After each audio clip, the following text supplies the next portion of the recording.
Samuel Mitchell's knuckles turned white as his fingers dug into the crumbling rock face 40 feet below.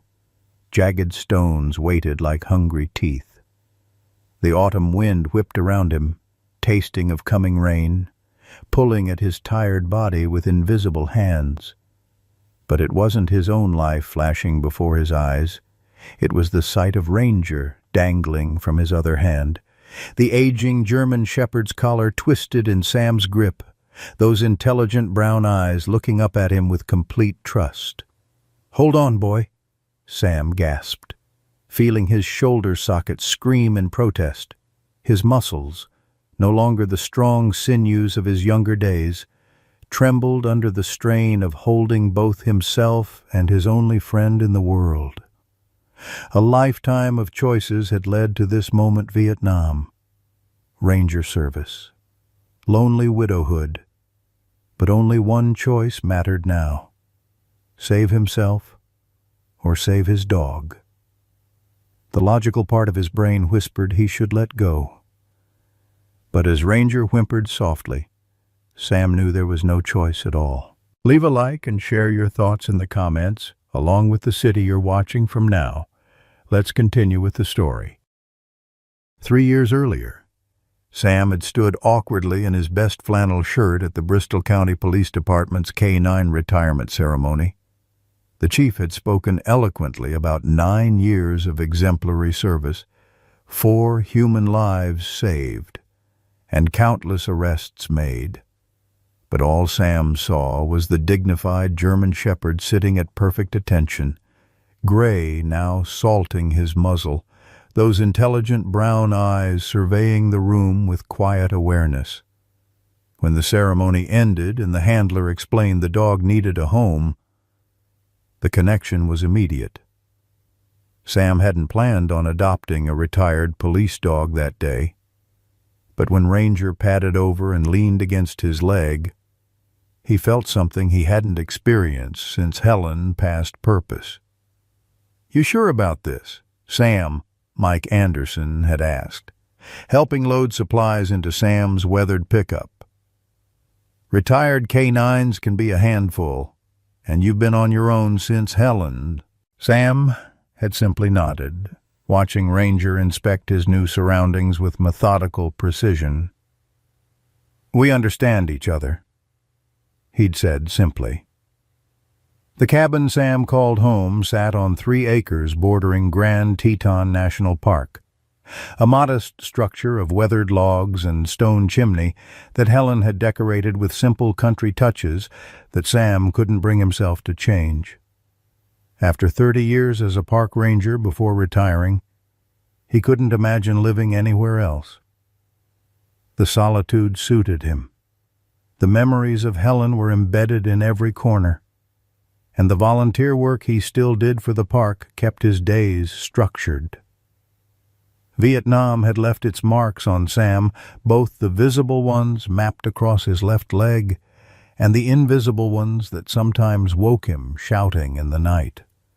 For years after Helen died, the walls seemed to close in, the silence broken only by the occasional call from Mike checking in. But Ranger changed that. His steady presence and uncanny ability to sense Sam's darkest moments becoming an anchor. Their routine became comfortable dawn patrol walks along the boundaries of the park, checking for signs of disturbance or poaching, afternoons spent with Sam splitting wood or fixing fences while Ranger kept watch. Evenings by the fire, the dog's head heavy on Sam's knee as he read dog-eared westerns aloud, his voice the only sound for miles around. "Too old for this nonsense," Sam would sometimes mutter as they trudged up steep paths, but the truth was, Ranger had given him back his stride. The morning had broken clear and crisp over Grand Teton, the kind of September day that teased with summer's warmth but carried autumn's sharpness on the breeze. Sam adjusted his worn Ranger hat, a habit he couldn't break despite years of retirement, and watched Ranger trot ahead on the narrow trail, nose working the ground methodically.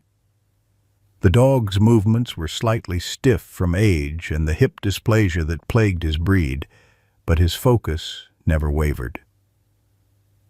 "Take it easy, old-timer," Sam called, his voice rough from years of barking orders and too much whiskey in the lonely years after Helen.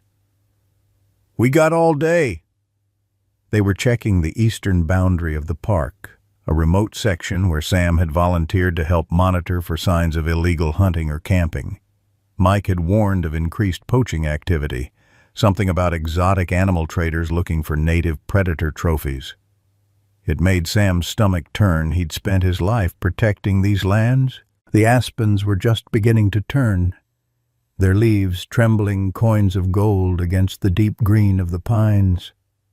Sam paused to catch his breath at a familiar overlook. Leaning on his walking stick and taking a swig from his canteen, Ranger had stopped about 20 yards ahead, his posture suddenly alert, ears pitched forward. "What is it, boy?" Sam called. "Straightening up." Ranger didn't respond to his voice, something that never happened. The shepherd's entire body had tensed, his attention locked on something beyond the ridge. Then, without warning, Ranger bolted, disappearing into the thick underbrush with surprising speed for a dog his age. "Ranger, come!" Sam shouted, alarm rising in his chest. In 3 years, the dog had never once disobeyed a direct command. "Ranger!" Sam cursed under his breath, hitching his pack higher on his shoulders as he pushed forward at a pace his knees would make him regret later. The trail quickly gave way to rougher terrain, forcing Sam to navigate through dense thickets and overfallen logs. His breathing grew labored, the old injury from Nam sending familiar pain shooting up his leg. "Damn fool dog," he muttered. But worry etched deeper lines into his weathered face. Ranger was too disciplined, too well trained to simply run off. Something was wrong. 20 minutes into his pursuit, Sam came across disturbed ground, unmistakable tire tracks cutting across a meadow where no vehicles should be. Kneeling with a grunt, he examined the impressions. Recent, heavy vehicle, deliberately concealed where they entered the tree line. The back of his neck prickled with the familiar sensation of wrong things in his territory. He'd felt it in the jungle decades ago, and he felt it now. Dark clouds were beginning to gather over the distant peaks as Sam pushed deeper into the unmarked area, calling Ranger's name with increasing urgency. The mountains had their own weather patterns, and the approaching storm didn't give him much time. His mind drifted momentarily to another search, another time his unit separated in the dense Vietnamese jungle, the crushing humidity, and the knowledge that every step could be his last. He shook his head to clear the memory. Focus on the present. Find Ranger. As he crested a small rise, the wind shifted, carrying a faint sound that made his heart leap barking. Distant but distinct, Ranger's deep, authoritative bark, but with a note of distress Sam had rarely heard. "I'm coming, boy," he called, pushing his tired body faster, following the sound through a maze of boulders and twisted pines that marked the beginning of higher elevation. The barking grew more urgent, then stopped abruptly, replaced by a high-pitched whine that sent ice through Sam's veins. He rounded a massive boulder and his stomach dropped. Beyond a small clearing, the land fell away in a sheer cliff face. At the edge, deep gouges in the dirt showed where someone had slid over. "Ranger!" Sam's voice echoed across the canyon. A faint whine answered him, Cautiously approaching the edge, Sam dropped to his belly and crawled forward until he could peer over. 40 feet down, on a narrow ledge barely wider than a coffee table, Ranger lay huddled against the rock face. The shepherd's right hind leg was splayed at an unnatural angle, and blood matted the fur on his flank. "Hold on, boy. I'm coming," Sam called, mind racing through options. He had rope in his pack, not enough for a proper rescue, but something. The nearest help was hours away, and with the storm coming. Sam worked quickly, securing his makeshift rescue line to a sturdy pine and testing it with his weight. The ledge where Ranger was trapped appeared to have crumbled away from the main cliff face recent erosion, judging by the fresh rock scars. But what had drawn Ranger to this dangerous area in the first place? Scanning the ground, Sam spotted something that made his blood run cold, a small tuft of fur caught on a thorny bush, too light-colored to be Ranger's. And nearby, a spent shotgun shell. Poachers. Ranger must have caught their scent and given chase, tracking them to this remote location. The first fat raindrops began to fall as Sam prepared to descend, slapping his weathered face and dampening the rocks, making them treacherous. He'd done plenty of rappelling in his Ranger days, but that was 30 years and one bum knee ago. "You're a damn fool, Samuel Mitchell," he muttered to himself, securing the rope around his waist. "Helen would tan your hide for this stunt." The descent was agonizing, every movement sending pain through his shoulders and knee. Twice his foot slipped on wet rock, leaving him dangling and spinning slowly, the ground dizzyingly far below. But the sound of Ranger's increasingly weak whimpers drove him onward. When his boots finally touched the narrow ledge, Sam had to press his back against the cliff face to maintain balance. Ranger tried to rise at his approach, but collapsed with a pained yelp. "Easy, boy, easy," Sam soothed, carefully examining the injured dog. The leg was definitely broken, and a deep gash ran along Ranger's side, likely from the fall. The old dog's breathing was labored, but his eyes remained alert, fixed on Sam with complete trust. "We're in a fine mess now, aren't we?"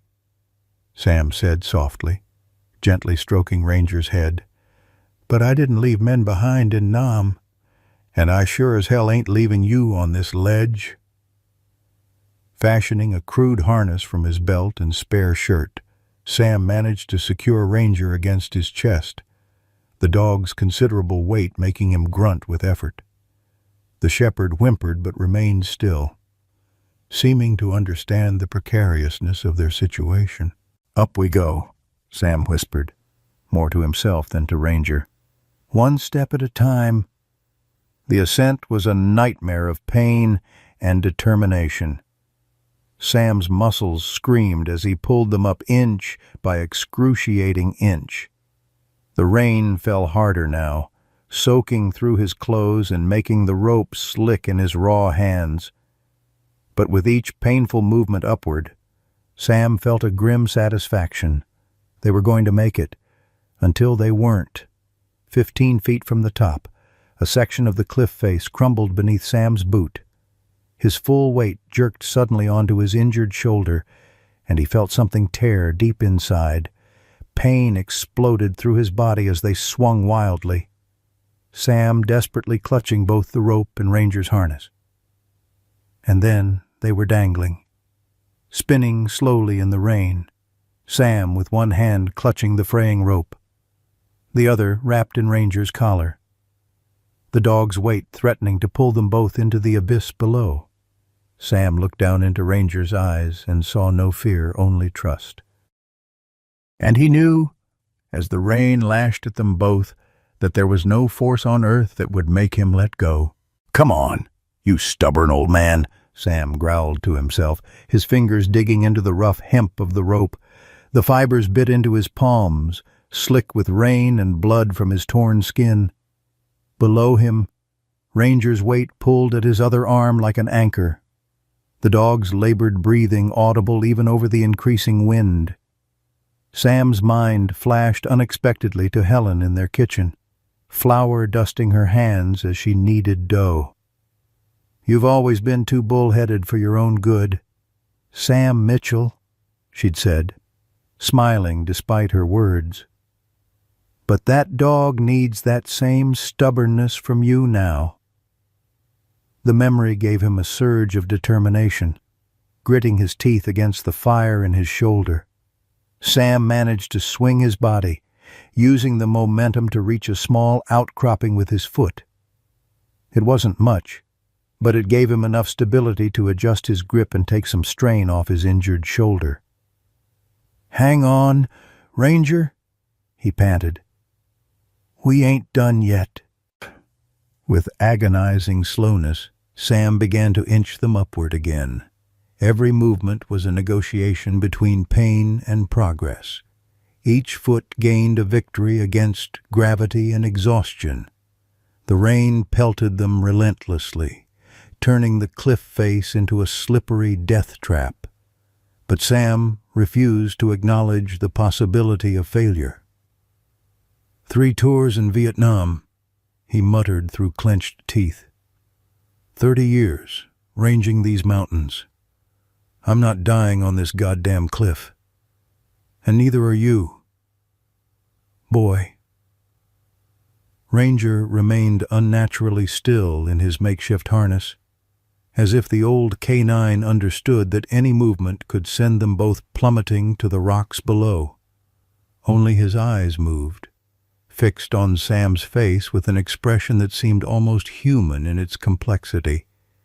Pain, trust, and something that looked remarkably like determination. 10 feet from the top, 8, 6. Sam's vision began to narrow, dark spots dancing at the edges as his body screamed for relief. His fingers, numb from cold and strain, threatened to betray him with each new handhold. And then, miraculously, his hand found the edge of solid ground. With a final, desperate heave that sent lightning bolts of agony through his shoulder, Sam pulled them over the edge and collapsed onto the muddy earth. Ranger's weight heavy across his chest. For several minutes, he could only lie there in the rain, gulping air into his burning lungs. The relief so profound it brought tears to his eyes. He was vaguely aware of Ranger's tongue weakly licking his cheek, the dog's way of offering comfort despite his own injuries. "We made it, boy," Sam whispered, his voice cracking. "We made it." When he finally found the strength to move, Sam carefully untied the makeshift harness and examined Ranger's injuries more thoroughly. The broken leg would need proper setting, and the gash along his side was still seeping blood. But it was the dog's unusual alertness that caught Sam's attention. Despite his obvious pain, Ranger's ears were perked forward, his attention fixed on something beyond the ridge. "What is it?" Sam asked, struggling to sit up. "More poachers." Ranger attempted to rise, a low growl rumbling in his chest. "Whoa there," Sam said, gently restraining him. "You ain't going nowhere on that leg." But Ranger's intensity only increased, his body trembling with what Sam recognized as the same focused energy he'd displayed during his canine service when he'd located a hidden suspect or discovered crucial evidence. Whatever had drawn Ranger off the trail initially was still commanding his attention. "You're one stubborn son of a bitch," Sam muttered.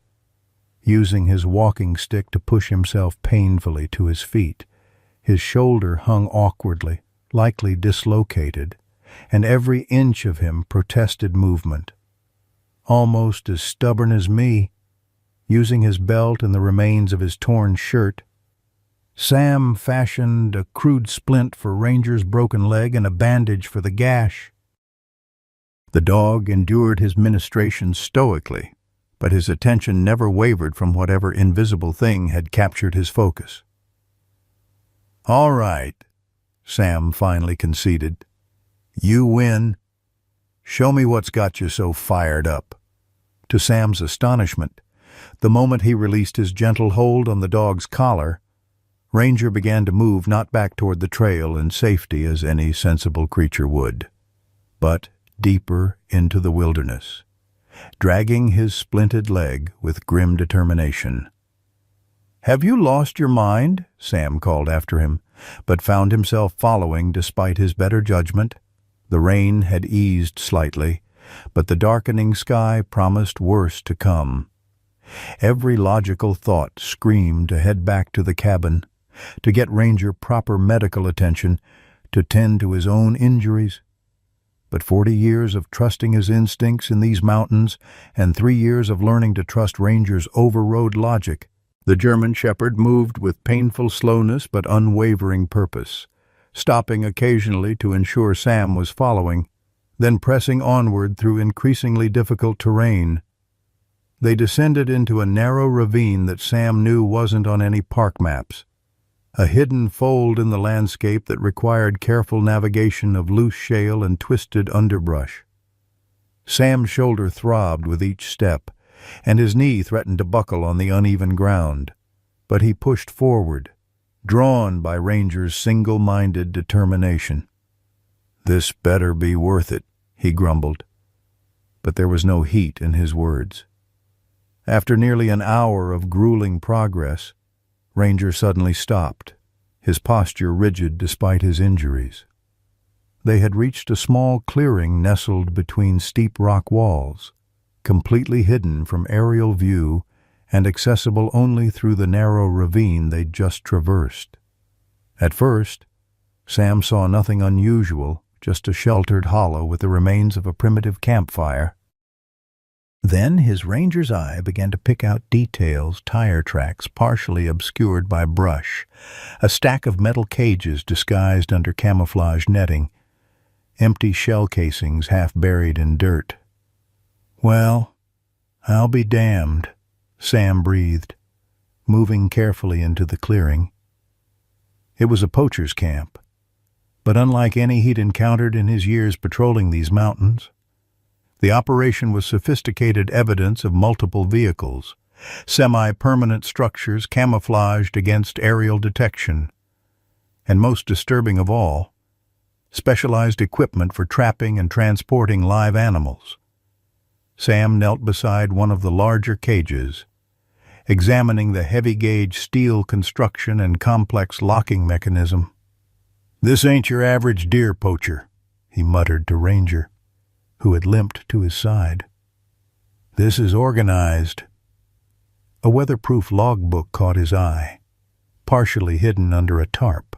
Sam's blood ran cold as he flipped through water-spotted pages filled with notations, weights, measurements, and prices for everything from bear gallbladders to mountain lion cubs. This wasn't opportunistic hunting, it was systematic wildlife trafficking. "No wonder you went after them," Sam said to Ranger, who sat vigilantly scanning the perimeter despite his injuries. "You smelled them trafficking animals." As Sam continued his investigation, a familiar logo on an abandoned thermos made him pause. The stylized eagle of Bristol County Veterans Association, a group he'd been part of for decades, was unmistakable. He picked it up, turning it over in his hands with growing unease. Few people in this region were members of that particular organization. A sudden crack of thunder shook the clearing, and the skies opened up again, rain coming down in sheets. Sam knew they needed to leave the ravine they'd navigated would quickly become a death trap if it flooded, and both he and Ranger needed medical attention. But he couldn't leave without documentation. Using his ancient flip phone's camera, Sam took photos of everything: the cages, the logbook, the vehicle tracks, and particularly the thermos with the veteran's logo. His Ranger instincts, dormant but never forgotten, kicked into high gear as he mentally cataloged evidence. "Time to go, boy," he told Ranger, who seemed reluctant to leave despite his obvious pain. "We'll come back with reinforcements." The journey back was even more arduous than the trek in. The rain had turned the already difficult terrain treacherous, and both man and dog were operating on reserves of strength that should have been exhausted hours ago. Sam had to carry Ranger across the worst sections, his dislocated shoulder screaming in protest with each step. By the time they reached the main trail, darkness was falling fast, the storm having accelerated nightfall. Sam's truck was still parked at the trailhead, but it might as well have been on the moon for all the good it did them. They were still miles from that point, in deteriorating conditions, with injuries that made each step an act of will.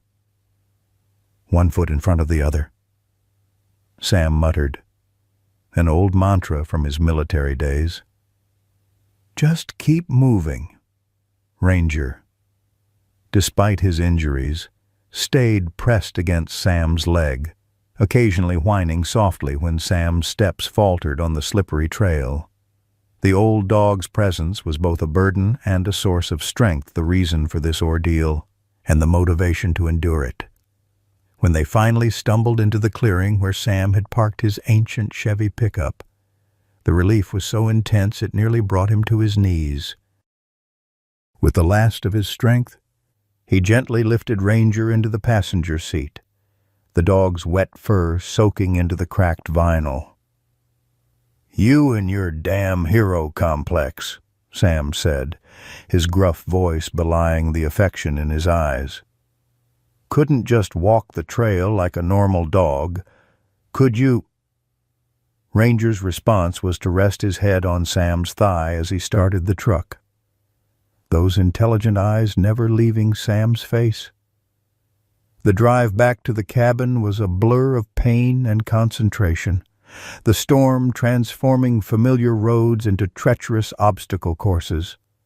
Sam's shoulder had moved beyond pain into a strange numbness that he knew boded ill, and Ranger's breathing had taken on a labored quality that tightened Sam's chest with worry. As the lights of his cabin finally came into view, Sam allowed himself to acknowledge what he'd been pushing away for hours. They had stumbled onto something dangerous, something that went beyond simple poaching. The sophistication of the operation, the specific equipment for live capture and transport, the Bristol County Veterans Association thermos. It all pointed to an organized wildlife trafficking ring with connections close to home. And Ranger, with his specialized canine training and unerring instincts, had recognized the threat immediately, had prioritized tracking the criminals over his own safety. "You're still on duty, aren't you, old boy?" Sam murmured as he parked the truck. Never really retired at all.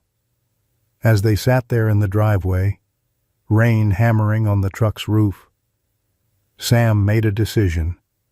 This wasn't something he could ignore or handle alone. First thing tomorrow, after getting Ranger proper medical attention, he would contact Mike Anderson and report what they'd found.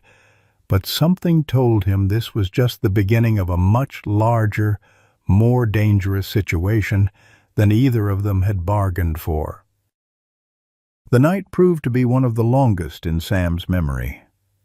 After struggling through the door of his cabin, he'd managed to get Ranger settled on his bed, the old quilt Helen had made soaking up blood and rainwater alike. The dog's breathing had grown more labored, each inhale a shallow, painful effort that twisted Sam's gut with worry. "Hold on, boy," Sam murmured, his hands shaking as he cleaned and rebandaged the gash on Ranger's flank. The crude splint he'd fashioned on the mountain seemed woefully inadequate now, the break clearly worse than he'd initially assessed. Ranger's stoicism was both a blessing and a curse. The dog had pushed through pain that would have incapacitated most, potentially worsening his injuries in the process. Using his one good arm, Sam managed to get his first aid kit from under the bathroom sink. His shoulder hung at an unnatural angle, sending white-hot daggers of pain through his chest with each movement. He'd dislocated it before, back in '82 when a flash flood had swept him off a footbridge, but he'd been 45 then, with a partner to help reset it. Now, at 68, alone save for an injured dog. "This is gonna hurt like hell," he told himself, positioning his shoulder against the door frame exactly as he'd been taught in Ranger first aid training. With a deep breath and a muttered curse, he leaned hard into the frame, feeling the sickening pop as the joint realigned.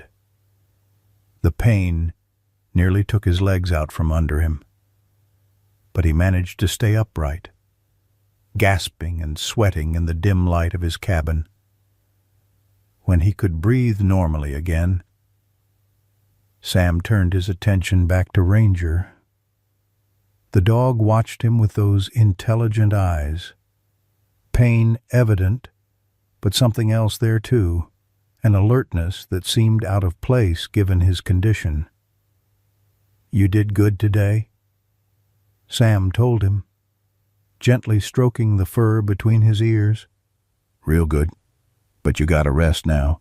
"But," as if understanding, Ranger laid his head down on the quilt, but his eyes remained open, vigilant despite exhaustion. Sam downed 3 ibuprofen with a swig of whiskey. Doctor's orders be damned, and settled into the armchair beside the bed, unwilling to leave Ranger alone. Outside, the storm raged on, wind howling through the pines and rain beating against the windows like someone demanding entry. Sam felt his eyelids growing heavy, the day's exertions and injuries taking their toll. But just as he began to drift off, a sharp crack jolted him awake. Ranger's head shot up, a low growl building in his chest. The sound hadn't been thunder. Sam had spent enough time in these mountains to know the difference between nature's fury and man-made sounds. Someone was outside, moving with a silence that belied his years and injuries. Sam retrieved his old Winchester from above the fireplace, checking that it was loaded before moving to the window. The rain made visibility poor, but a flash of lightning illuminated his yard enough to see that nothing seemed disturbed. Still, the hairs on the back of his neck stood at attention, an instinct honed by decades in the wilderness and years in combat. "Stay," he whispered to Ranger, who had attempted to rise despite his injuries. The dog complied, but his growl continued, soft and threatening. Another crack closer this time. Sam positioned himself beside the front door, rifle ready. Years of Vietnam hypervigilance came flooding back, his senses sharpening despite the pain clouding his mind. For 20 tense minutes, he waited, listening to the storm and the occasional unnatural sound beneath it. Then, as suddenly as it had begun, the feeling of being watched faded. The storm gradually lessened to a steady rainfall, and Ranger's growl subsided into exhausted pants. Whether someone had actually been there or whether it had been a product of pain, medication, and old combat instincts, Sam couldn't be certain. But one thing was clear. They weren't safe here. Not with what they'd discovered. As first light seeped through the windows, Sam used his ancient landline to call Mike Anderson. The head ranger answered on the third ring, voice thick with sleep. "Mike, it's Sam. We've got a situation." 20 minutes later, Sam had relayed the basics of what they'd found, careful to stick to facts rather than speculations. Mike's response was immediate and concerned. "Don't move. Sam, I'm coming to you. And I'm bringing Dr. Wilson for Ranger." "No need for that," Sam started to protest, but Mike cut him off. "From what you're describing, that dog needs a vet yesterday, and you sound like hell warmed over yourself. I'll be there in 40 minutes. Don't open the door for anyone but me." The warning sent a chill down Sam's spine. Mike wasn't one for paranoia or dramatics. "What aren't you telling me? Mike?" There was a pause on the line. "This isn't the first report we've had. There's been concerns about organized trafficking, but nothing concrete until now. Just be careful." After hanging up, Sam returned to Ranger's side, finding the dog awake and alert despite his injuries. "Help's coming, boy," he assured him, settling back into the armchair with a groan. His shoulder throbbed dully, the pain medication taking the edge off, but leaving enough discomfort to keep him from relaxing. Sunlight gradually replaced the gloom of the storm, filtering through the windows to illuminate the simple interior of the cabin. Photos of Helen smiled down from the walls, Helen fishing, Helen with her prized tomatoes, Helen laughing at their wedding. Sam had often wondered if he should put them away, if surrounding himself with reminders was healthy, but now he drew comfort from her presence, as intangible as it was. Mike's truck arrived precisely when promised, the crunch of gravel in the driveway announcing his presence. Sam watched through the window as the head ranger emerged, followed by a woman in her 50s carrying a medical bag, Dr. Wilson from the local veterinary practice. "Good God. Sam," were Mike's first words upon entering the cabin. "You look like you went 10 rounds with a grizzly." "Feel like it too," Sam admitted.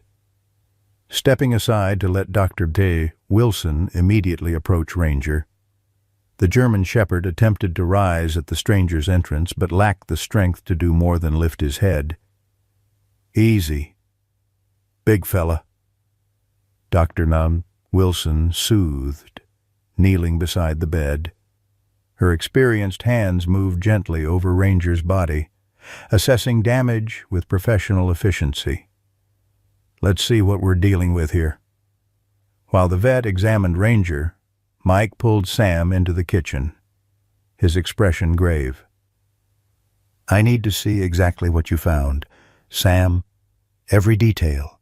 Sam retrieved his flip phone, showing Mike the photos he'd taken of the poachers' camp. The head ranger's face darkened as he scrolled through the images, pausing on the one showing the Bristol County Veterans Association thermos. "You recognize this?" Sam asked, watching Mike's reaction carefully. Mike nodded slowly. "I've seen it before. Bristol County isn't exactly local." "No," Sam agreed. "It's not." Their eyes met in mutual understanding. Whoever was behind the trafficking operation had connections to Sam's veteran community, a disturbing realization that made the discovery personal in a way neither man wanted to acknowledge. "There's something else," Sam said quietly, making sure Dr. Wilson was still occupied with Ranger. "Someone was outside my cabin last night. Might have been nothing, but your instincts say otherwise," Mike finished. and your instincts have kept you alive a long time." From the bedroom, Dr. Wilson called out, "I need some help in here, gentlemen." They found her preparing to administer an injection to Ranger, who had begun shivering despite the warm cabin. "He's in shock," she explained tersely. "The break is compound, and this gash is infected. He needs surgery and proper care immediately." "My truck's right outside," Sam started, but Mike shook his head. "You're in no condition to drive, and I need you to show me exactly where this camp is. Dr.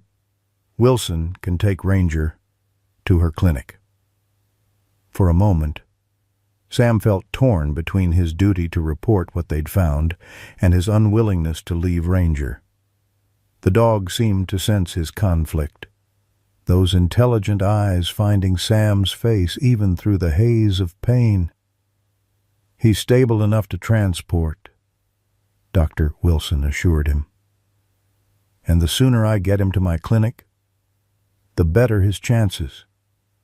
Sam knelt beside the bed, ignoring the protest from his injured shoulder. "You hang in there. You hear me?" he murmured, gently stroking Ranger's muzzle. "I'll be there as soon as I can." Whether it was imagination or reality, Sam could have sworn Ranger gave an almost imperceptible nod before closing his eyes, surrendering to the sedative Dr. Wilson had administered. As they carefully loaded Ranger into Dr. Wilson's vehicle, wrapped in Sam's quilt and still as death, Sam felt a hollowness open in his chest. He'd never been separated from the dog since the day of the adoption, and watching the vet drive away with his only companion left him feeling strangely vulnerable. "He's in good hands," Mike assured him, clapping Sam gently on his good shoulder. "Now let's go see about this poacher's camp of yours." The drive to the trailhead was tense with unspoken concerns. Mike had insisted Sam ride with him rather than take his own truck, a decision Sam suspected had as much to do with keeping him under observation as it did with his injuries. The head ranger was clearly troubled by what Sam had discovered, his usual easygoing demeanor replaced by a focused intensity Sam recognized from their years working together. "The report I mentioned," Mike said as they bounced along the rutted Forest Service road, "came in about 3 months ago. Hunter claimed he saw men loading cages into unmarked vans near the North Ridge. We investigated but found nothing." "And you think it's connected?" Mike nodded grimly. "Too similar to be coincidence. But what bothers me most is the timing. The hunter reported it on a Tuesday at 10 a.m. By noon, all evidence had vanished, almost as if they knew you were coming." Sam finished, the implications settling heavily between them. As they neared the trailhead, Sam noticed a Park Service vehicle parked in the small clearing, a green SUV he didn't recognize. A man leaned against its hood, tall and rangy, with the weathered look of someone who spent most of his life outdoors. Something about him struck Sam as vaguely familiar, though he couldn't place why. "Who's that?" Sam asked, nodding toward the stranger. Mike slowed the truck. "Robert Walters. Goes by Bobby. New volunteer coordinator for the Eastern Sector. Former military like yourself, thought you two might have crossed paths." The name clicked into place, and Sam felt a jolt of recognition. Bobby Walters, from the 173rd Airborne, Vietnam. 68-69. "The very same," Mike confirmed, parking alongside the green SUV. "Mentioned he knew you when he applied for the position, said you served together." Sam's mind raced back over decades to a young man with a quick laugh and steady hands who'd pulled him to safety during an ambush outside Da Nang. They'd lost touch after the war, as so many had, each man carrying his own burdens back to civilian life. As they exited the truck, Bobby straightened up, a smile breaking across his lined face. "Well, I'll be damned," he called. "I'll be—" Sam Mitchell, large as life and twice as ornery. Despite the circumstances, Sam found himself returning the smile. "Bobby Walters. Last I heard you were raising hell in Texas." "Oil business went bust," Bobby explained with a dismissive wave. "Figured I'd come back to God's country for my golden years." His eyes narrowed as he took in Sam's condition, the makeshift sling, the bruises, the exhaustion evident in every line of his body. "Jesus! Sam, you look like you went 3 rounds with Charlie and lost." "It's a long story," Sam replied, suddenly hesitant to share details. Something in his old comrade's casual attitude struck a discordant note, though he couldn't articulate why. Mike interjected. "Bobby's been helping us monitor this sector since he came on board. Thought he might be useful given what you found." Bobby's expression shifted subtly. "Found something interesting. Did you—" Before Sam could respond, a familiar scent caught his attention, a distinctive cologne or aftershave that triggered a memory from the previous day. The same scent had been present at the poachers' camp, faint but unmistakable. "Just some unusual activity," Sam answered carefully, watching Bobby's reaction. "Probably nothing, but worth checking out." Bobby nodded, a little too eagerly. "Lead the way, old friend. 4 eyes are better than 2, especially when 2 of them are as ancient as yours." As they gathered supplies from Mike's truck, Sam found a moment to whisper to the head ranger. "Something's not right." The smell on Bobby it was at the camp. Mike's expression remained neutral, but he gave a nearly imperceptible nod. "Follow my lead," he murmured back. The hike to the cliff where Ranger had fallen was slow and tense. Sam's injuries made the already difficult terrain a special kind of hell, but he pushed through, hyper-aware of Bobby walking behind him. Conversation flowed easily enough, reminiscences about mutual acquaintances, comments about the park, observations about the weather, but underneath ran a current of wariness that Sam couldn't shake. When they reached the cliff edge, evidence of yesterday's rescue was clearly visible, the frayed rope still tied to the pine tree, gouges in the mud where Sam had dragged himself and Ranger to safety. "This where you went over?" Bobby asked, peering down at the narrow ledge where Ranger had been trapped. "My dog did," Sam corrected. "I went down after him." Bobby let out a low whistle. "Crazy risk for a dog, Sam." "He's not just a dog," Sam replied, a defensive edge creeping into his voice. "He's a retired K9, and he was tracking something."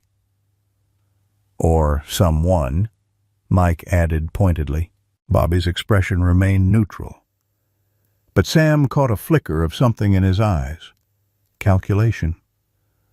Perhaps. "And what did he find?"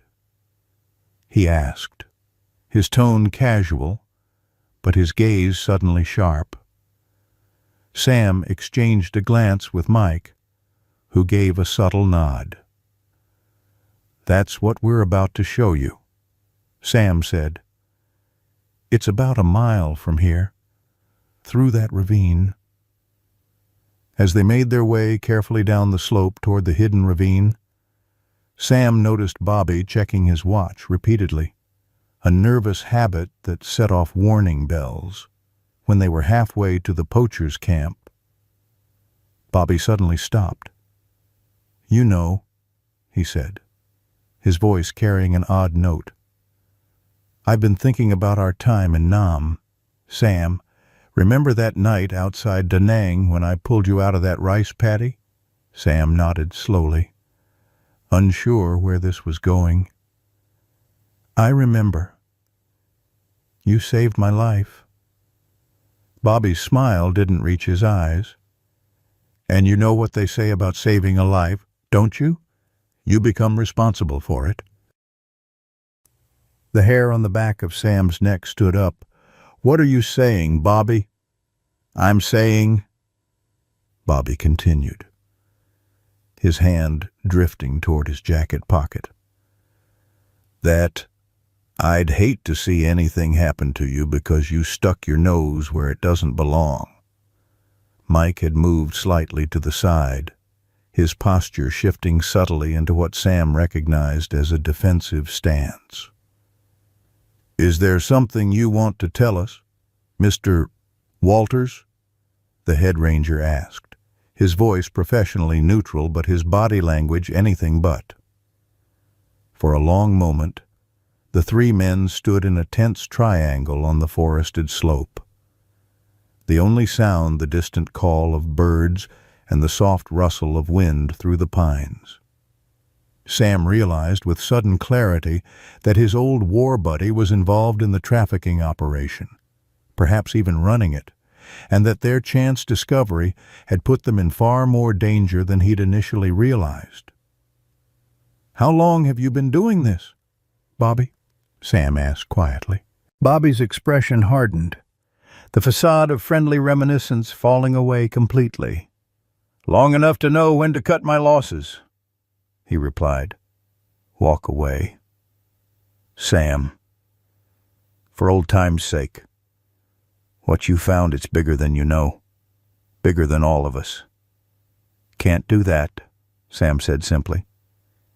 "Not who I am, not who you used to be either." A shadow of something regret perhaps crossed Bobby's weathered face. "Then I'm truly sorry, old friend," he said, and reached decisively into his jacket. Mike moved with the speed of a man half his age, drawing his service weapon before Bobby's hand could fully emerge from his jacket. "Park service hands where I can see them. Now." The sound of the head ranger's authoritative voice echoed through the trees, momentarily freezing the tableau of the three men on the forested slope. Bobby's hand stilled, his expression calculating as his eyes flicked between Mike's steady weapon and Sam's tense stance. "You're making a mistake," Bobby said, his voice eerily calm. "You have no idea what you're stepping into." Sam felt an odd detachment, as if watching the scene unfold from somewhere above. His old war buddy, the man who'd once pulled him to safety under enemy fire, now stood revealed as something else entirely. The betrayal stung in a way Sam hadn't expected, cutting through decades of camaraderie with surgical precision. "Show me your hands, Bobby," Sam said quietly. "For old time's sake." Something in his tone must have reached through, because Bobby slowly raised his hands, revealing not a weapon but a small radio transmitter. The implications were immediate and chilling. He'd been signaling to others. "You really should have let it go, Sam." Bobby sighed, his shoulders slumping slightly. "Some wounds don't heal right. You know that better than most. After Nam, after what we saw, what we did." "Don't," Sam cut him off sharply. "Don't you dare use that as an excuse." Mike moved forward cautiously, removing the transmitter from Bobby's hand and patting him down for weapons. He found a hunting knife and a small caliber pistol, which he secured with practiced efficiency. "Robert Walters, you're under arrest for suspected involvement in wildlife trafficking," Mike stated, though he didn't move to cuff the older man. Something in his expression suggested he was waiting for Sam to process what was happening. How long? Sam asked. His voice rough with emotion, he refused to show. How long have you been running this operation? Bobby's weathered face creased with a bitter smile. Running it. I'm just a small cog. Sam. Started 3 years ago when the market crashed. Lost everything: pension, savings. Ellen's medical bills took the rest. When you're drowning and someone throws you a line, you don't ask too many questions about who's on the other end. So you started trafficking endangered animals. The disgust in Sam's voice was palpable. That's your justification. It was just transportation at first. Bobby explained, his eyes taking on a distant quality. Moving crates, no questions asked, good money. Then I found out what was in them. He shrugged, the gesture at once casual and haunted. By then, I was in too deep. These people, they're not the kind you say no to. These people, Mike pressed. Who are we talking about? Bobby's laugh held no humor. You think I'm stupid enough to give you names? They have reach, you can't imagine, into agencies, government, everywhere. Why do you think your previous investigations turned up empty? The implication hung in the air, heavy as the gathering clouds above them. If Bobby was telling the truth, the trafficking operation had connections within official channels, possibly even within the Park Service itself. The Bristol County Veterans Association, Sam said suddenly. That's how you recruit. Isn't it desperate vets, down on their luck, used to following orders without questions? Something flashed in Bobby's eyes, confirmation, though he said nothing. Mike's radio crackled to life, making all 3 men tense. Unit 4 to Anderson. Come in.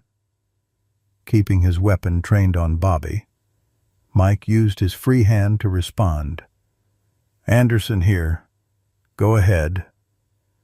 We've got movement at the north entrance. 3 unmarked vehicles just entered the service road without authorization. Tried to make contact, but they're not responding. Mike's expression hardened. Set up a roadblock at Junction 7. Do not engage alone. Wait for backup. Copy that. The radio fell silent, but the tension in the small clearing had ratcheted up significantly. Bobby's mouth twisted into something between a smirk and a grimace. Told you, they have reach, he said quietly. That's them coming to clean up the operation. They know you found the camp. Sam felt a cold certainty settle in his gut. And how would they know that? Bobby. Unless someone told them. His eyes locked onto the transmitter Mike had confiscated. You didn't just alert them now. You warned them last night, didn't you, when you were prowling around my cabin? Bobby had the decency to look away. You weren't supposed to be there. Sam, Ranger wasn't supposed to find the camp. None of this was supposed to happen. Mike's jaw tightened as he processed the implications. We need to move. Now. If they're heading to the north entrance, they'll have the main road covered. He gestured with his weapon. You're coming with us, Walters. And go where... Bobby challenged, though he offered no resistance as Mike secured his hands behind his back with zip ties. You think you can outrun them? They've got people everywhere. Maybe, Sam acknowledged, his military training kicking in as he rapidly assessed their options. But we've got home field advantage. The trek back toward the park's interior was tense and difficult. Sam's injured shoulder throbbed with each step, and Bobby, despite being cooperative, moved with deliberate slowness that suggested passive resistance. Mike maintained communication with other Rangers via his radio, coordinating a response to the unauthorized vehicles while trying to guide them to safety. "We can reach the fire watch tower on Eagle Ridge," Mike suggested as they paused for Sam to catch his breath. "It's defensible, has communications equipment, and backup can reach us there." Sam nodded in agreement, though his thoughts kept returning to Ranger, alone at Dr. Wilson's clinic. If Bobby's associates were as connected as he claimed, would they know about the dog? About the vet who was treating him? "I need to make a call," Sam said suddenly. "Need to check on Ranger." Mike hesitated only briefly before handing Sam his satellite phone. "Make it quick, and don't mention our location."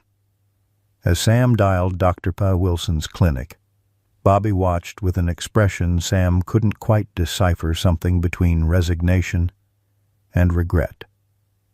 The call connected after 3 rings.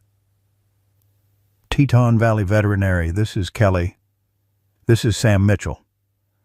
I'm checking on my dog. Ranger. He was brought in this morning by Dr. Wilson." There was a pause on the line that stretched a beat too long. "Oh, Mr. Mitchell." "Yes, Dr. Wilson was expecting your call. Ranger is in surgery right now. Can she call you back?" Something in the receptionist's tone set off alarm bells in Sam's mind. The cadence was wrong. The formality unusual for the small clinic where he'd taken Ranger for routine checkups over the years. "Actually, I was hoping to speak with Dr. Wilson directly," Sam pressed, trying to keep his voice casual. "When will she be out of surgery?" Another pause. "I'm not sure exactly. It could be quite some time. Is there a message I can give her?" Sam thought quickly. "Yes, please tell her that I'm with Mike Anderson, and we're heading to Eagle Point to meet her later." The location was deliberately false, a fishing spot on the opposite side of the park from their actual destination. "Eagle Point. I'll let her know." As Sam ended the call, Mike gave him a questioning look. "Something wrong?" "Not sure," Sam admitted quietly, moving away from Bobby. "But that wasn't Kelly on the phone." "Kelly's been the receptionist there for 15 years, and she always calls me Sam, never Mr. Mitchell. And she knows Ranger always asks about him specifically." Mike's expression darkened with understanding. "You think they've got people at the vet clinic, too?" "I think we can't rule it out," Sam replied grimly. "And if they do—" He didn't need to finish the thought.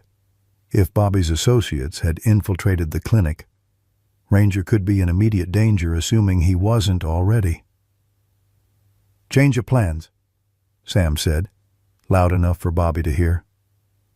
"We're heading to Eagle Point. Mike's got Rangers meeting us there." Bobby's eyes narrowed slightly, but he said nothing as they resumed their trek, now angling in a different direction than before.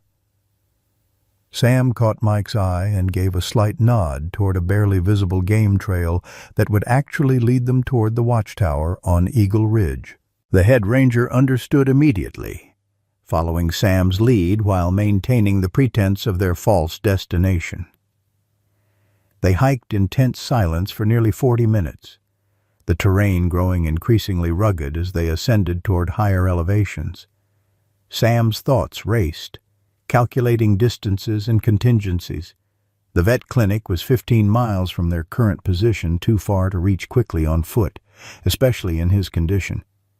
But if Ranger was in danger— "You're worried about your dog," Bobby observed suddenly, breaking the silence. "Don't be. They won't harm him." Sam stopped abruptly, turning to face his former friend. "And why's that?" Bobby's expression was unreadable. Because he's valuable. Trained K9s, especially ones with his pedigree, fetch a high price in certain markets. That's why I was at your cabin last night. Not to hurt you, Sam, to trank the dog and take him. Clean, simple. You weren't supposed to be there. The revelation hit Sam like a physical blow.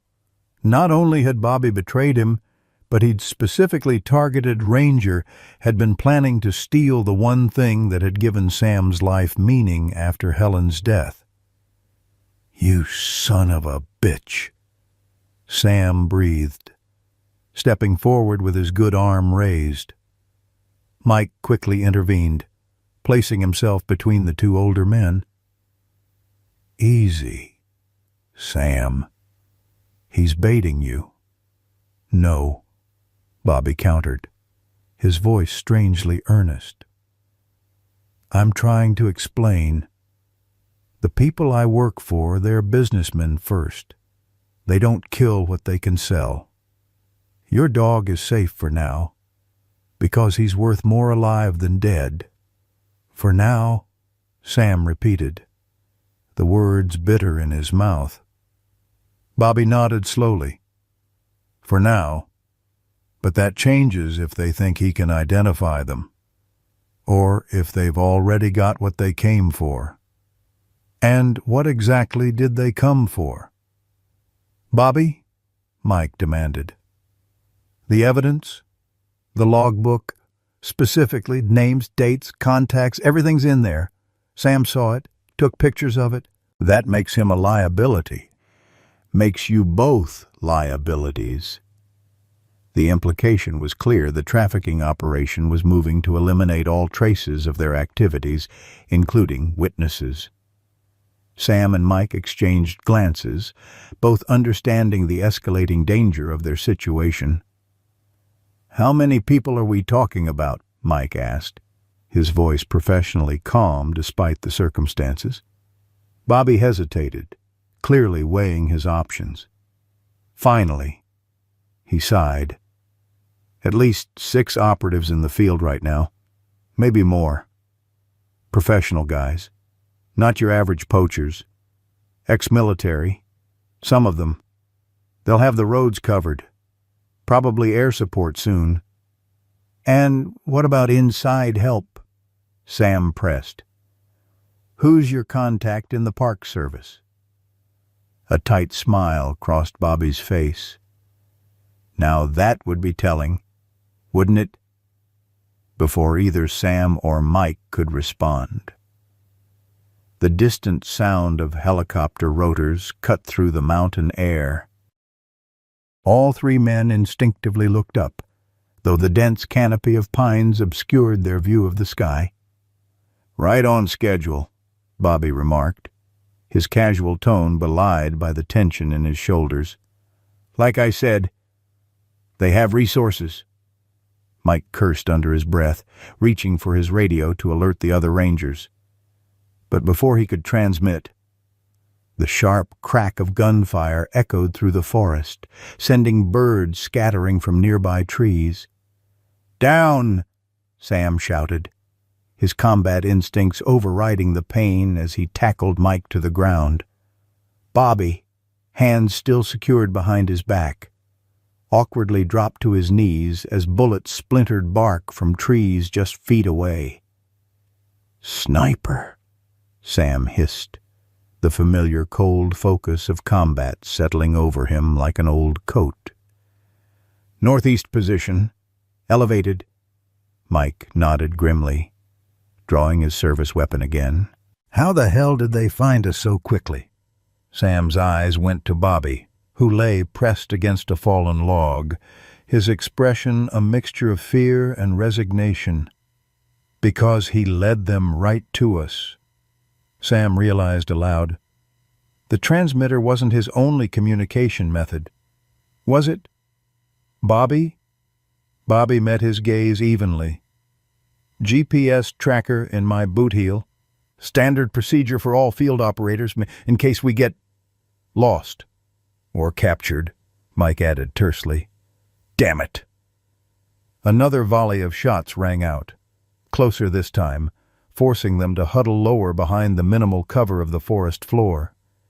The helicopter sound grew louder, branches swaying with the downwash as it hovered somewhere above the canopy. "They're going to pin us down while ground teams move in," Sam assessed, falling back on tactical training that had saved his life decades ago. "We need to split up, create confusion." Mike nodded in agreement, though his expression remained grim. "I can call in every ranger in the park, but it'll take time for them to reach us." "Time we don't have?" Sam finished for him. He looked at Bobby, an idea forming desperate and risky, but possibly their only option. "You said these people are businessmen first, right? All about the profit." Bobby nodded cautiously. "That's right." "Then I've got a proposition for them," Sam said, his voice hardening with resolve. "But first, we need to reach that watchtower." "This is insane," Mike hissed as another spray of bullets peppered the trees above them. "We're completely exposed here." Sam's mind raced through decades-old combat training, assessing terrain and calculating odds with the precision that had once kept him and his unit alive in the jungles of Vietnam. The sniper had them pinned, but was likely just one man meant to hold them in place until the ground team arrived. "Bobby," Sam said, his voice low and urgent, "that transmitter of yours, it goes both ways, doesn't it? You can receive as well as send." Bobby's weathered face betrayed surprise before he nodded reluctantly. "Channel 3 is command frequency. Mike, give him back the transmitter." "Have you lost your mind?" the head ranger protested. "Trust me," Sam insisted, his eyes never leaving Bobby's face. "We need to buy time, and he's our ticket." After a moment's hesitation, Mike retrieved the confiscated transmitter from his pocket and cautiously handed it to Bobby, whose hands were still bound behind his back. Sam shifted closer to his former friend, speaking directly into his ear. "You're going to tell them you've got the situation under control, that you've separated me from Mike, and are bringing me in personally because I have information about other witnesses. Tell them to hold position and wait for your signal." Bobby's eyes narrowed. "And why would I do that?" "Because you owe me," Sam replied simply. "Da Nang, you pulled me out of that rice paddy, saved my life. Now it's time to pay that debt." A complex series of emotions crossed Bobby's face. Regret, resignation, and something like relief. "They'll know I'm lying. They're professionals." "So were we. Once," Sam countered. "Before you decided to sell out everything we fought for." The accusation landed like a physical blow. Bobby flinched, then slowly nodded. "One call, that's all you get. And they won't wait long." With Mike's reluctant assistance, Bobby activated the transmitter, holding it awkwardly with his bound hands. "Eagle 6 to command. Situation contained. I have primary secured and separated from Park Service. Request ground team hold position." The response was immediate, a clipped voice crackling through the small speaker. "Negative? Eagle 6. We have confirmed Park Service communication requesting backup to your location." Bobby didn't miss a beat. "That's from the Ranger.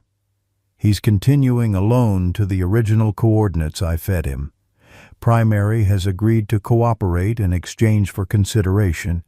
He has names, dates of other witnesses." A tense pause followed, during which Sam held his breath, acutely aware that their lives hung on Bobby's ability to convince his handlers. Finally, the voice returned. confirm your position." "Eagle 6? Bobby glanced at Sam, who mouthed Blacktail Ridge silently. "Moving along Blacktail Ridge," Bobby replied smoothly. "ETA to extraction point 30 minutes. Another pause. Longer this time. Sam could almost feel the suspicion radiating through the transmitter. Then, "Acknowledged Eagle 6, ground team holding for 30 minutes. Command out." As the transmission ended, the forest fell silent. Even the sniper fire had ceased, suggesting they'd bought themselves a temporary reprieve.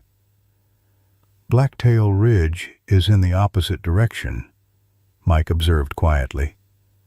"Exactly," Sam confirmed. "They'll reposition, expecting to intercept us there. Meanwhile, we make for the watchtower at Eagle Ridge."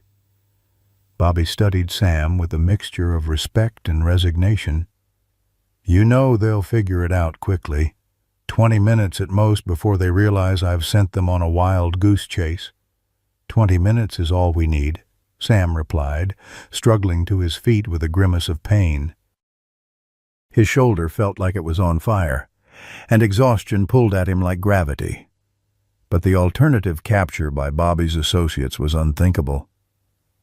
As they began moving carefully through the underbrush toward Eagle Ridge, Sam's thoughts returned to Ranger. If Bobby was telling the truth, the dog was valuable to the traffickers, which meant he might still be alive. But for how long? And in what condition? "Your vet friend," Bobby said suddenly, as if reading Sam's thoughts. "Dr. Wilson. She's not part of the operation, as far as I know, but they'll have someone watching the clinic by now." The information offered a slim thread of hope. If Dr. Boo Wilson wasn't compromised, then she would do everything in her power to protect Ranger. The question was whether that would be enough against determined professionals. "Why are you helping us now?" Mike asked Bobby suspiciously. "What's your angle?"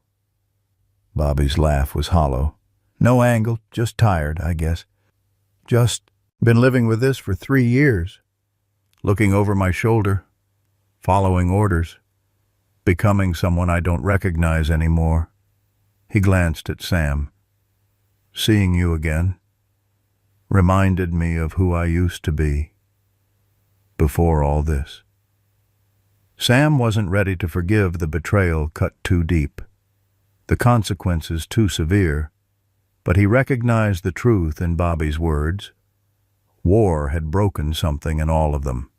Some had found ways to heal. Others had merely learned to function around the damage. And some, like Bobby, had lost their way entirely. "The people you work for," Sam pressed, as they navigated a particularly steep section of trail. "How high does it go?" Bobby hesitated, clearly weighing loyalty against his newfound cooperation. "Higher than you'd believe. Wildlife trafficking is a billion-dollar industry. Exotic pets, traditional medicine, collectors, the market is insatiable. And when that kind of money is involved..." "People can be bought," Mike finished grimly. "Or threatened," Bobby added. "My handlers made it very clear what would happen if I didn't cooperate, not just to me, but to my daughter and her kids in Colorado." The revelation added another layer to Bobby's actions, not justification, but context. Sam remembered meeting Bobby's daughter once, decades ago. She'd been a solemn child with her father's eyes and her mother's gentle smile. "We'll need names," Mike said. "Everything you know, people, places, contacts." Bobby nodded slowly. "If I make it out of these woods alive, you'll get your names." but understand what you're asking. These people don't forgive betrayal." They continued in tense silence. The watchtower, now visible through breaks in the trees, a steel-framed structure rising above the forest canopy, offering both visibility and communications equipment. More importantly, it was defensible, with a single access point and supplies for emergency situations. But as they approached the clearing that surrounded the tower's base, Sam felt a prickling sensation at the back of his neck, the same instinctive warning that had saved his life countless times in combat. Raising his hand for silence, he scanned the tree line carefully. "We're not alone," he whispered, pointing to a nearly imperceptible disturbance in the undergrowth across the clearing. Fresh boot prints in the soft earth, a broken branch hanging at an unnatural angle. Mike drew his weapon again, his expression grim. "They anticipated our move." "No," Bobby countered quietly. "They're hedging their bets. Probably have teams at multiple strategic locations while they search Blacktail Ridge. This is just a precaution." "How many?" Sam demanded. Bobby shrugged as best he could with his hands still bound. "Standard containment team is 2 operators, armed, experienced. They won't engage unless they confirm visual." Sam assessed their options, each one more desperate than the last. They could retreat, but that would only delay the inevitable. They could attempt to circle around, but the dense forest offered limited paths to the tower. Or they could create a diversion. "I'll draw them out," Sam decided, ignoring Mike's immediate protest. "Bobby stays with you. When I give the signal, make for the tower." "And what signal would that be?" Mike asked, clearly unhappy with the plan. Sam's smile was grim. "Trust me, you'll know it when you see it." Before either man could object further, Sam slipped away, using the cover of the forest to circle toward the opposite side of the clearing. The pain in his shoulder had faded to a dull throb, overwhelmed by the rush of adrenaline and the cold clarity that came with imminent danger. As he moved, memories surfaced: unbidden night patrols through Vietnamese jungles, the weight of his rifle, the knowledge that each step could be his last. He'd been a different man then, younger and unbroken, but some skills never faded, like the ability to move silently through hostile territory, to become part of the landscape rather than an intruder upon it. When he reached a position roughly opposite to where he'd left Mike and Bobby, Sam paused, gathering his strength for what came next. In his pocket was a lighter, a remnant of smoking habits, long abandoned but carried out of superstition. In his other hand, he clutched a handful of dry pine needles and small twigs. "For you, Ranger," he murmured, striking the lighter and setting the tinder ablaze. The flame caught quickly, and Sam placed the burning material carefully at the base of a dead pine, whose resin-soaked wood would burn hot and fast. Moving swiftly away, Sam circled back toward where he estimated the containment team was positioned. The fire spread with gratifying speed, sending plumes of thick smoke into the air, a signal even the most disciplined operator couldn't ignore. As expected, movement erupted from the undergrowth as 2 figures in camouflage gear emerged, attention fixed on the rapidly expanding fire. They were professional in their movements, communicating with hand signals as they assessed the new threat. Sam seized the moment, emerging from cover behind them. "Park Service!"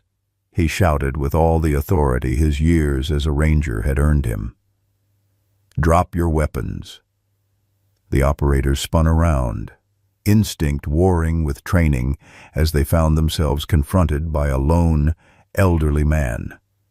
For a crucial moment, Confusion kept their weapons lowered just long enough for Mike to burst from the tree line, his service weapon leveled. Federal officer weapons down, now. What followed happened with the chaotic speed of all combat.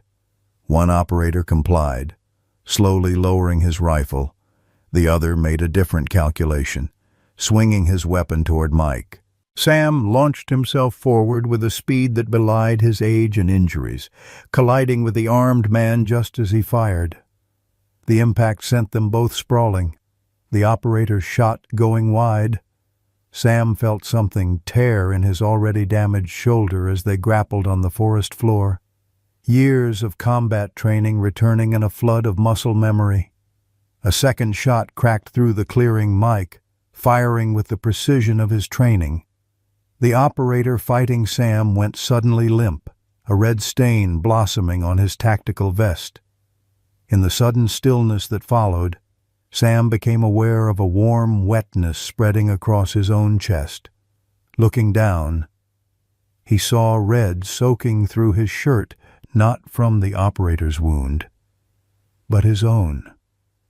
"Sam!" Mike's voice seemed to come from very far away. "Sam, stay with me." The pain arrived then, white-hot and all-encompassing. Sam tried to respond but found his mouth filling with a coppery taste that he recognized with detached clarity as blood.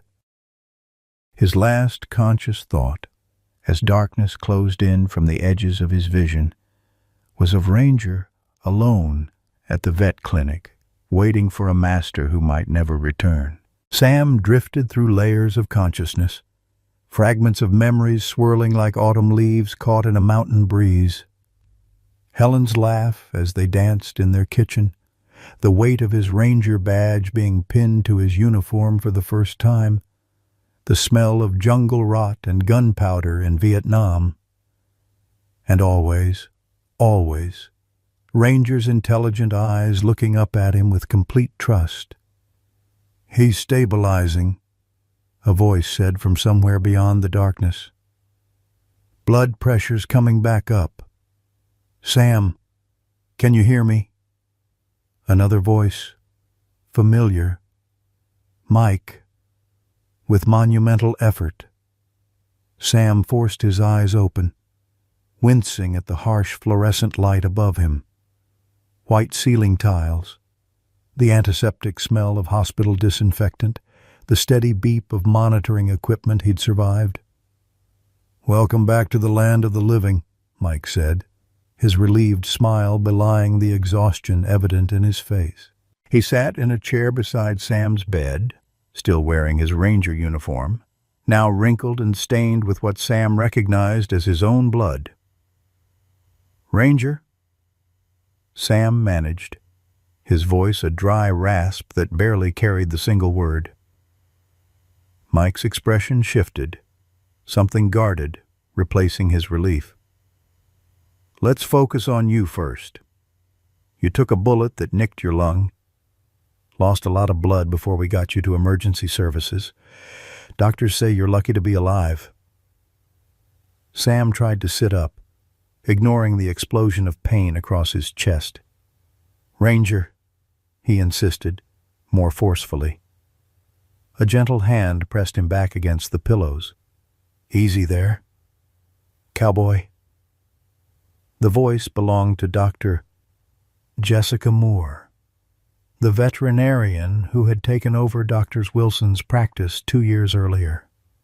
Her presence sent a spike of fear through Sam's chest, sharper than any physical pain. "Is he—" Sam couldn't finish the question, the possibility too devastating to voice. "Doctor," Moore's expression softened. "He's alive, Sam. But I won't sugarcoat it. He's in critical condition." The relief that flooded through Sam was immediately tempered by the gravity in her tone. "What happened?" he demanded, his voice strengthening with urgency. "Mike and Dr. Moore exchanged glances before Mike spoke. After you were shot, we secured the watchtower and called in every ranger in the district. Bobby cooperated, gave us locations, names, the whole operation. But while we were dealing with that, they went after Ranger at the clinic. Sam finished, the pieces falling into place. Dr. Moore nodded grimly. 2 men posing as animal control officers tried to take him, when Dr. Wilson refused to release him without proper documentation. Things got ugly. She hit the silent alarm, but by the time police arrived, there had been a struggle. Sam closed his eyes, imagining the scene. Dr. Wilson, a woman in her 60s who devoted her life to caring for animals, facing armed traffickers, and Ranger, injured and vulnerable, yet still a trained K9 with protective instincts. Dr. Wilson, he asked, dreading the answer. Concussion and a broken wrist. Dr. Moore replied. She fought like hell. Sam. And Ranger. Her voice caught slightly. Even with his injuries, he managed to bring one of the men down, tore into his arm when he tried to sedate Ranger. The second man panicked, fired his weapon. The words hit Sam like physical blows. How bad? The bullet hit his chest, collapsed his lung. Combined with his existing injuries from the fall, Dr. Moore's professional composure slipped momentarily. It's a miracle he survived the initial trauma. We've operated, removed the bullet, repaired what damage we could. But he's not young. Sam, his body has already been through so much. Sam turned his face away, unwilling to let them see the emotion threatening to overwhelm him. Ranger had saved him in ways that went beyond the physical, had pulled him from the darkness after Helen's death, had given him purpose and companionship when he'd been drowning in loneliness. And now, the loyal dog had once again put himself in harm's way, this time to protect a woman he barely knew. I need to see him, Sam stated, making it clear this wasn't a request. You're in no condition, Mike began. But Dr. Moore cut him off. I think that might be exactly what both of them need, she said thoughtfully. There's something I've seen with service animals like Ranger. They sometimes hold on, waiting for their person, like they need permission to let go or permission to fight. The implications of her words hung heavy in the air. Sam met her gaze directly. Is he dying? I don't know, she answered honestly. The next 24 hours will tell us a lot. But what I do know is that the strongest medicine might be letting him know you're here. It took nearly an hour of negotiations with doctors and nurses, but eventually Sam was wheeled into the veterinary clinic adjacent to the hospital, his IV pole accompanying him like a silent sentinel. Dr. Moore had arranged everything, convincing the medical staff that the psychological benefits outweighed the risks of moving a patient in his condition. The clinic was quiet, most of the staff having gone home for the evening. Dr. Moore guided Sam's wheelchair into a treatment room where a large metal cage held a still form covered in bandages and connected to monitoring equipment that mimicked Sam's own. Ranger, Sam whispered, his throat tightening at the sight. The German shepherd lay motionless, his powerful body now appearing small and vulnerable beneath the medical apparatus. Bandages wrapped his chest and hind leg, and an oxygen tube assisted his labored breathing. Yet, at the sound of Sam's voice, his ears twitched slightly, the only indication he was aware of the world around him. "Can I touch him?" Sam asked, already reaching toward the cage door. Dr. Moore nodded, opening it for him. "Just be careful of the IV lines." With gentle movements that belied his own injuries, Sam placed his hand on Ranger's head, fingers gently stroking the fur between his ears, the spot that had always been the dog's favorite. For a long moment, there was no response, and fear clutched at Sam's heart. Then, with visible effort, Ranger's eyes opened, focusing immediately on Sam's face. "Hey, old friend," Sam murmured, leaning closer despite the pain in his chest. "Heard you've been causing trouble without me." Ranger's tail moved slightly, the barest suggestion of a wag, but enough to bring tears to Sam's eyes. "You did good, boy. Real good. Saved Dr. Wilson. Just like you saved me all those times." Sam's voice broke as he continued stroking the dog's fur. "But I need you to save yourself now. Need you to fight just a little longer," as if understanding every word. Ranger's eyes remained fixed on Sam's face, a depth of communication passing between man and dog that transcended language. Slowly, with tremendous effort, Ranger lifted his head slightly, pushing against Sam's palm in a gesture so familiar it made Sam's heart ache. "I'll make you a deal," Sam continued, his voice a rough whisper meant only for Ranger's ears. "You keep fighting, and I promise we'll finish what we started. Those bastards who did this to you, they won't get away with it.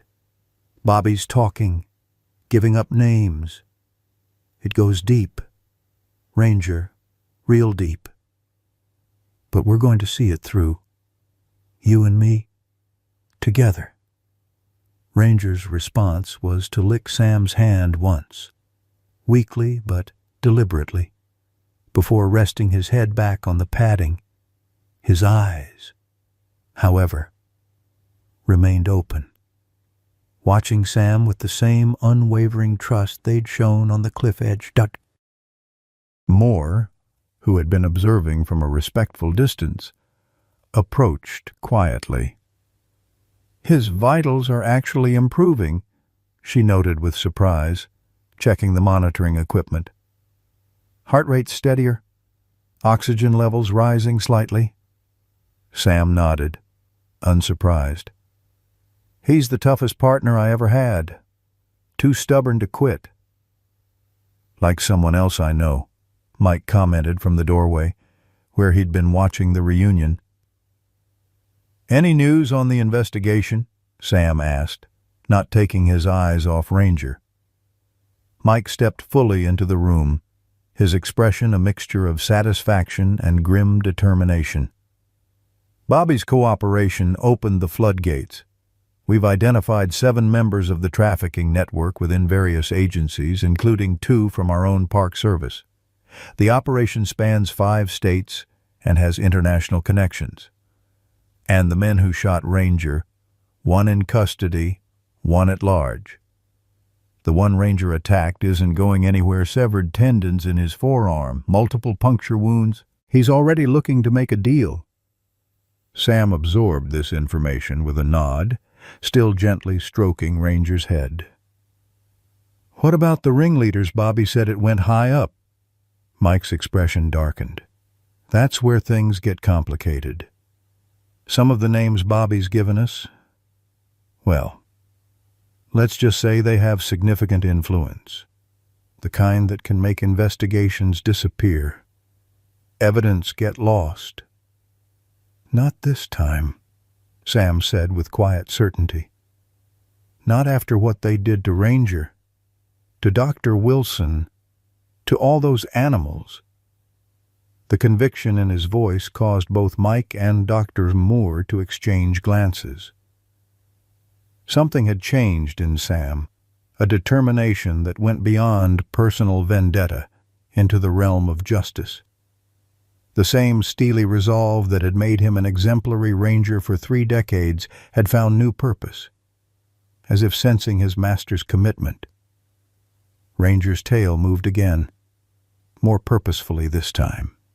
His breathing, while still labored, seemed to find a steadier rhythm. "Look at that, Doctor," Moore said softly. "I think he's decided to stick around a while longer." Sam smiled, the first genuine smile since this ordeal began. "Never doubted it for a second." 1 month later, Sam eased himself onto the weathered porch swing outside his cabin, a steaming mug of coffee warming his hands against the crisp October morning. Beside him, Ranger lay on a thick cushioned bed, his watchful gaze sweeping the tree line as it had done countless times before. The German shepherd's chest still bore the healing scar from the bullet wound, and his once powerful frame had thinned during recovery. But his eyes remained bright and alert, the eyes of a warrior who had faced death and chosen life. "Beautiful morning," Sam commented, taking a sip of his coffee. Ranger's ears perked up at the sound of his voice, and his tail thumped softly against the wooden porch floor, a gesture that never failed to warm Sam's heart. The past month had transformed both of them. Sam's own wound had healed faster than expected, though the doctors warned he would likely feel the effects of the bullet for the rest of his life. Ranger's recovery had been more precarious days of touch-and-go stability, followed by a slow, grueling rehabilitation process that tested the limits of his aging body. Dr. Moore had called it a miracle more than once, though Sam suspected it had less to do with divine intervention and more to do with the German shepherd's sheer stubborn will. "Got a call from Mike this morning," Sam continued, his conversation with Ranger as natural as it would be with any human companion. "The grand jury handed down indictments yesterday. 12 people, including 2 state officials, and that congressman from Wyoming. Bobby's testimony broke it wide open." Ranger shifted slightly, laying his head on Sam's foot in a gesture of comfort. The mention of Bobby still brought mixed emotions for both of them, betrayal tempered with understanding, anger softened by a shared history that went deeper than words could express. Bobby Walters remained in federal custody, his cooperation ensuring a reduced sentence but not immunity. His testimony had proven invaluable, exposing a wildlife trafficking network that stretched from local poachers to international buyers. The operation had been systematically dismantling animal protection efforts across 5 states, with tentacles reaching into law enforcement, wildlife management agencies, and even congressional offices. They're estimating the operation was worth over $20 million annually, Sam said, shaking his head at the staggering figure. All those animals, Ranger, all that destruction, just for money. The investigation had revealed the true scope of the tragedy: hundreds of endangered animals captured, killed, or smuggled for exotic pet markets, traditional medicine, and private collectors. The mountain lion cubs Ranger had tracked that fateful day had been destined for a private menagerie in Dubai, their mother killed and left to rot once the cubs were secured. Sam's hand absently stroked Ranger's fur, finding comfort in the familiar texture. "Mike offered me a job, official consultant for wildlife trafficking cases. Says my unique perspective would be valuable." A small smile tugged at his weathered face. "Told him I'd think about it. Might be good to have a purpose again, something beyond these old bones and memories." The sound of tires on gravel interrupted their peaceful morning, causing Ranger to lift his head, ears alert. Despite his injuries, The German Shepherd still possessed the situational awareness that had made him an exceptional K-9 officer. But instead of the warning growl that would have greeted an unknown visitor, Ranger's tail began to wag with increasing enthusiasm. Dr. Jessica Moore's pickup truck came into view around the bend, dust billowing behind it as she navigated the rutted driveway. She wasn't alone. A smaller figure sat in the passenger seat, barely visible above the dashboard. "Wasn't expecting visitors," Sam commented, setting his coffee mug aside and pushing himself to his feet with a slight wince. Ranger attempted to rise as well, but Sam gently placed a hand on his back. "Easy, boy. No need to strain yourself." Dr. Moore parked beside Sam's old Chevy and emerged from the truck with a warm smile. "Morning, Sam. Hope we're not interrupting your peace and quiet." "Peace and quiet's overrated," Sam replied with a gruff warmth that had become more frequent in recent weeks. "Ranger and I were just solving the world's problems over coffee." "And how's my star patient today?" Dr. Moore asked, approaching the porch with practiced eyes already assessing Ranger's condition. "Stubborn as ever," Sam answered, affection evident in his tone. "Tried to follow me up to the ridge yesterday. Had to carry him back down when his leg gave out." Dr. Moore shook her head with a mixture of exasperation and admiration. "Some things never change. That's why I brought something that might help channel some of that energy in a more constructive direction." She turned toward her truck and whistled softly. The passenger door opened, and a small German Shepherd puppy tumbled out, all gangly limbs and oversized paws.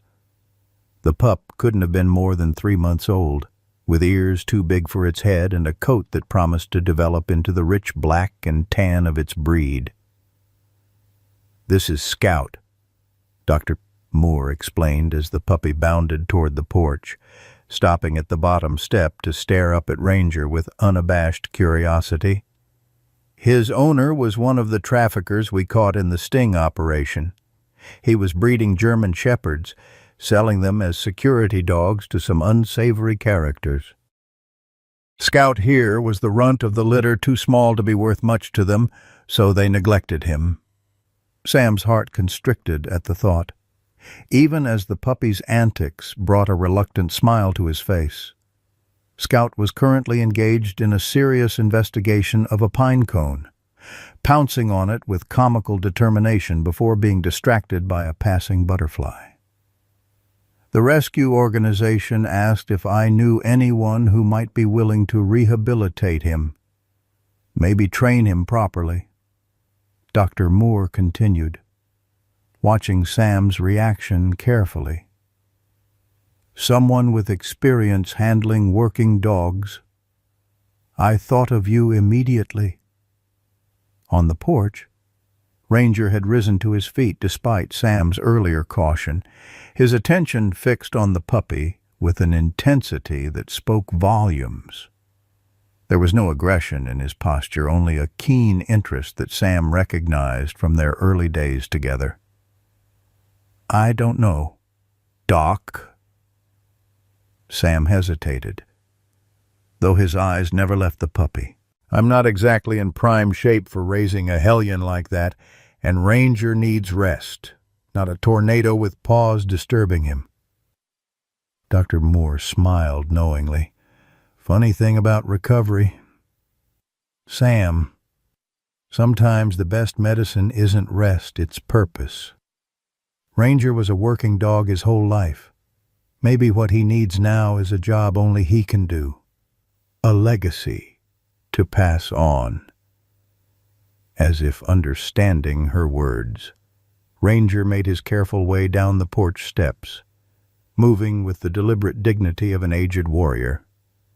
Scout froze at his approach, puppy bravado momentarily replaced by instinctive respect for the older dog. The two German Shepherds regarded each other for a long moment, one at the beginning of life's journey, the other nearing its end.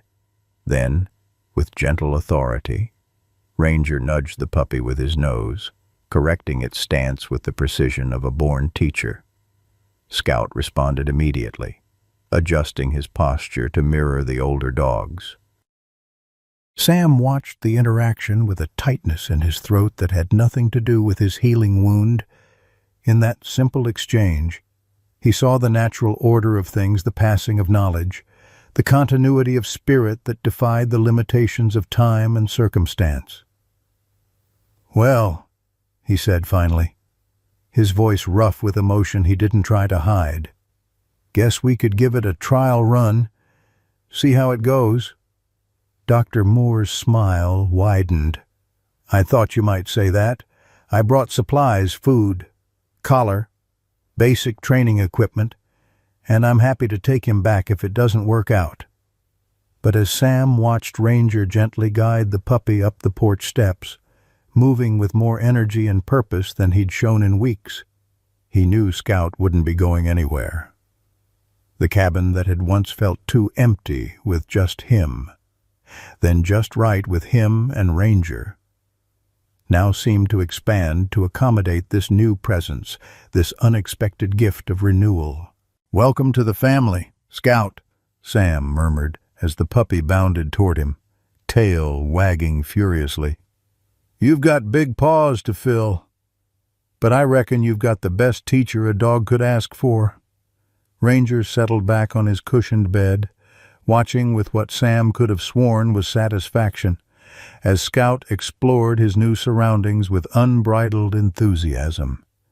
In the German shepherd's eyes, Sam saw not the fading light of a warrior's twilight, but the bright reflection of a legacy continued, a torch passed to the next generation. And in that moment, surrounded by new beginnings, despite all they had endured, Sam felt something he hadn't experienced in years, the quiet certainty that the best parts of life might still lie ahead, waiting to be discovered with each new day's rising sun. As we walk the sunset paths of our lives, it's easy to believe our greatest chapters are behind us. The children have grown, careers have peaked, and our bodies remind us daily of battles fought and miles traveled. But Sam and Ranger's journey speaks directly to our hearts, doesn't it? When life tried to write their final chapter, they refused to accept the ending. Instead, they found renewal in purpose, healing in companionship, and redemption in passing wisdom to a new generation. Their story reminds us that our value doesn't diminish with age, it transforms. The loyalty, courage, and resilience that defined our younger years becomes the wisdom, perspective, and mentorship our world desperately needs. Like Ranger guiding young Scout, we each have irreplaceable knowledge to share, born from decades of triumphs and heartbreaks. And like Sam, opening his heart to new possibilities, we can discover that our most meaningful contributions may still await us. The twilight years aren't about fading away. They're about illuminating paths for those who follow, while finding unexpected joy in journeys we never planned to take. Remember, as long as we draw breath, our story isn't finished, it's simply unfolding in ways we never imagined.